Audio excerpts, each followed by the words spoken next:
दक्षिण में एक ठाकुर जी का स्थान था, संपत कुमार भगवान, अभी भी है संपत कुमार भगवान। तो संपत कुमार भगवान जो थे, कोई मुगल शासन के समय पर कोई मुगल गया और मुगल जाकर के जैसे ही मंदिरों में जाते थे तोड़ फोड़ मचाने के लिए, तो मुगल जैसे ही वहां गया, संपत कुमार भगवान को मुगल की छोटी सी कन्या ने जैसे ही देखा, उसको लगा ये बहुत बढ़िया गुड्डा है, मेरे लिए ले चलो। राजा तो मुगल तो अपने समय में कुछ भी करते थे, और बेटी की प्रसन्नता के लिए संपत कुमार भगवान को मंदिर से निकाल करके वो दिल्ली ले आए, और बेटी अपने पास रखती, ये मेरा गुड्डा है, उसी को नहलाती खिलाती पिलाती, उसी के संग रहती। वो तो साक्षात ठाकुर जी हैं।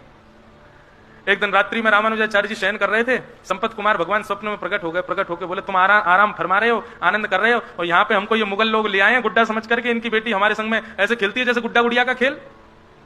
ठाकुर जी रामानुजाचार्य जी बोले, भगवान आज्ञा करो, क्या करें? बोले आज्ञा क्या करें, जल्दी आओ, हमको लेके जाओ यहां से।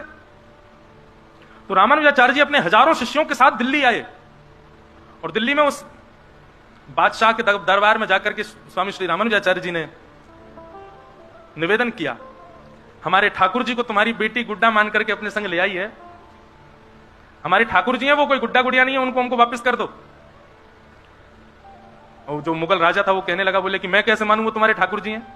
और भाई तुम लोगों के यहाँ तो ऐसा भाव है ना कि ठाकुर जी किसी से ज्यादा रीझ जाए तो उसके पास चले भी जाते हैं, खा भी लेते हैं, पी भी लेते हैं, आनंद करते हैं। यदि तुम्हारे ठाकुर जी हैं तो तुम यहीं खड़े खड़े बुला दो, वो अपने आप कमरे से निकल के आ जाएं। यदि वो आ जाएंगे तो तुम ले जाना, और यदि वो नहीं आए तो चुपचाप यहां से चले जाना। ठाकुर जी को जो भी है वो यहीं रहेंगे, मेरी बेटी खेलती है उनके साथ। रामानुजाचार्य जी वहीं बैठ गए, नेत्र बंद करके ध्यान किया संपत कुमार भगवान का, और कहा, हम हजारों किलोमीटर पैदल चल करके दिल्ली तक आ गए हैं, अब आप कृपा करो, आप कक्ष से निकल करके बाहर आ जाओ, अपनी प्रभुता प्रस्थापित करो, चलो हमारे साथ।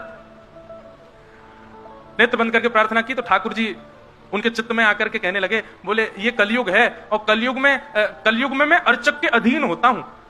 अर्चक चाहेगा तो सोऊंगा, अर्चक चाहेगा तो उठूंगा, अर्चक खिलाएगा तो खाऊंगा, अर्चक नहलाएगा तो नहाऊंगा। मैं अपने योग बल से कुछ नहीं करता हूं, मैं अर्चक के अधीन होता हूं। आप ही कक्ष में आइए, मुझको लेकर के जाइए। और जब ठाकुर जी इतना प्रवचन सुनाने लगे तो रामानुजाचार्य जी को गुस्सा आ गया ठाकुर जी पे। बोले, हम इतने 1000 किलोमीटर पैदल चल के आ गए, वैसे आपको कुछ भी करना हो तो उसमें कोई विधान नहीं आपका है, बलि के यहाँ जाके 2 पग से 3 लोग नाप लेते हैं, खुद के मन में आ जाए तो कुछ भी करोगे, लेकिन हम कह रहे हैं तो अब आप यहाँ पे आकर के, मैं तो अर्चक के अधीन हूं, वो चाहेगा तो ही चलूंगा, वही चाहेगा तो ही करूंगा, बैठे रहो यहीं पे, हम जा रहे हैं वापस यहां से। ठाकुर जी पर जब थोड़ा क्रोध किया तो ठाकुर जी को ऐसा भाव आया कि ये मेरे पिता हैं और मैं इनका पुत्र हूं, और उसी भाव से देखते ही देखते बादशाह के सामने अपने आप संपत कुमार भगवान की प्रतिमा चल करके आई मूर्ति, और कमरा से बाहर आकर के श्री रामानुजाचार्य जी की गोद में आकर के विराजमान हो गया। रामानुजाचार्य जी ठाकुर जी को हृदय से लगाए, बादशाह भी नतमस्तक हो गया, और रामानुजाचार्य जी ठाकुर जी को लेकर के आए, पुनः मंदिर में स्थापित किया, उनका प्राण प्रतिष्ठा हुई। प्राण प्रतिष्ठा महोत्सव के बाद देखा तो वो राजा बादशाह जो था वो अपनी सेना और अपनी पुत्री के साथ द्वार पर खड़ा था। रामानुजाचार्य जी बोले, आप क्यों आए हैं? बोले, महाराज मेरे जीवन में मेरी सबसे बड़ी प्रसन्नता केवल मेरी बेटी की प्रसन्नता, और जब से आपके ठाकुर जी चले गए मेरी बेटी बहुत रोती है, आप कृपा करो भगवान, मेरी पुत्री को एक बार उनका दर्शन करा दो। रामानुजाचार्य जी उस बालिका को दूर मंदिर के दूर से ही, जैसे ही गर्भगृह में बैठे संपत कुमार भगवान को दिखाया, ठाकुर जी के मुख पर मुकुट देख करके शंख चक्र गदा पद्म चतुर्भुज रूप में ठाकुर जी का दर्शन करके उस बादशाह की जो पुत्री थी उसने वहीं प्राण त्याग दिए ठाकुर जी को देखते देखते। रामानुजाचार्य जी के चित्त में भाव आया, बोले कि ये ठाकुर जी को नहीं, ठाकुर जी इसको स्वीकार कर चुके हैं।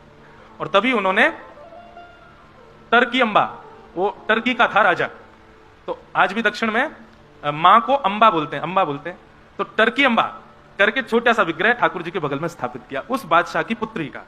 और आज भी साल में एक दिन आता है, उस दिन ठाकुर जी का उस कन्या से विवाह होता है, और ठाकुर जी उस दिन पठानी कपड़े पहनते हैं, क्योंकि वो टर्की के बादशाह की पुत्री है।